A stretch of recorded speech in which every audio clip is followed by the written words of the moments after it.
ദേ ഇതെന്താണെന്ന് മനസ്സിലായോ? ഇത് നമ്മുടെ കോഴിക്കോട്ടുകാരുടെ സ്പെഷ്യൽ ഡിഷായിട്ടുള്ള കൊച്ചിക്കോയ.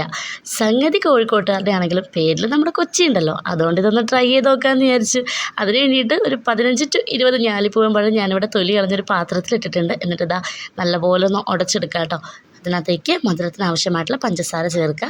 പിന്നെ ഇതിലേക്ക് ചേർക്കുന്നത് നമ്മുടെ തേങ്ങയുടെ 2ാം പാലാണ്. ഞാൻ അരമുറി തേങ്ങയുടെ പാലാണ് എടുത്തിട്ടുള്ളത്. 2ാം പാൽ ഒഴിച്ച് മിക്സ് ചെയ്തതിന് ശേഷം അതിലേക്കൊരു 15 അല്ലി ഉള്ളിയുടെ നീരെടുത്തിട്ട് അതാദ്യം ചേർത്ത് കൊടുക്കുക. പിന്നെ ഒരു വലിയ കഷ്ണം ഇഞ്ചിയുടെ നീര്, പിന്നെ 2 നാരങ്ങ പിഴിഞ്ഞ് അതിൻ്റെ നീരെടുത്തിട്ട് അതും കൂടി ചേർത്ത് നല്ലപോലെ മിക്സ് ചെയ്യുക കേട്ടോ.